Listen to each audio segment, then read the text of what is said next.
Halo, selamat bergabung di Mega Series YT. Kita akan bahas lagi Magic 5 episode hari ini. Setelah Rasya dan saudara-saudaranya temukan petunjuk jika ada orang yang akan celakai Aisyah, mereka semua pun susun rencana untuk menjebak pria bertopeng itu di dalam gudang pondok pesantren. Sepertinya Irsyad dapat petunjuk lagi jika pria bertopeng itu akan kembali mencelakai Aisyah.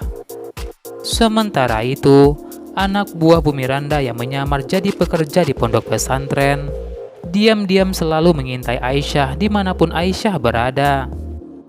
Sepertinya saat itu Aisyah sedang bersama dengan Melly dan Mike. Tampaknya Aisyah kembali mengajar dan membimbing Mike sesuai dengan perintah Abi Fajar. Apalagi saat ini, Abi Fajar pun merasa senang sekali melihat Miranda begitu bahagia dan senang melihat perkembangan Mike selama berada di pondok pesantren. Sepertinya Abi Fajar minta Aisyah kembali mengajari Mike belajar Al-Quran dan ditemani oleh Melly. Aisyah tak mau jika belajar berduaan dengan Mike karena bukan muhrim. Sepertinya di episode hari ini, terpaksa ke dalam sebuah gudang untuk mengambil sesuatu di gudang itu. Mereka tidak tahu jika Rasya dan saudara-saudaranya sedang berada di dalam gudang itu. Mereka semua memantau gerak-gerik pria bertopeng yang akan mencelakai Aisyah. Irsyad terlihat memantau pria itu dari kamera CCTV di gudang itu. Ternyata sebelum Aisyah, Mike dan Melly masuk ke gudang itu, ternyata pria bertopeng itu lebih duluan masuk ke dalam gudang. Pria bertopeng menyemprotkan cairan kimia yang mudah terbakar di dalam gudang itu.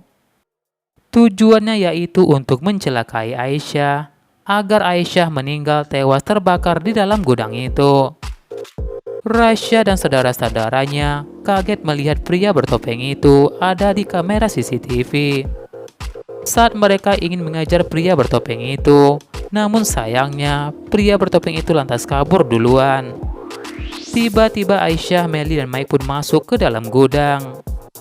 Adara pun merasa kaget melihat Aisyah, Melly, dan Mike masuk ke dalam gudang. Entah apa yang telah dilakukan oleh mereka bertiga. Baru saja mereka bertiga masuk ke dalam gudang, tiba-tiba pria bertopeng itu lantas mengunci pintu gudang dan menghalanginya dengan sebuah etalase. Aisyah pun mencoba membuka pintu itu, namun tak bisa. Tiba-tiba Aisyah dan Melly kaget melihat Rasya dan teman-temannya ternyata berada di gudang yang sama. Rasya jelaskan kepada mereka jika mereka sedang menjebak pria bertopeng yang ingin mencelakai Aisyah. Aisyah katakan kepada Rasya jika sudah mencoba membuka pintu itu, namun tak bisa.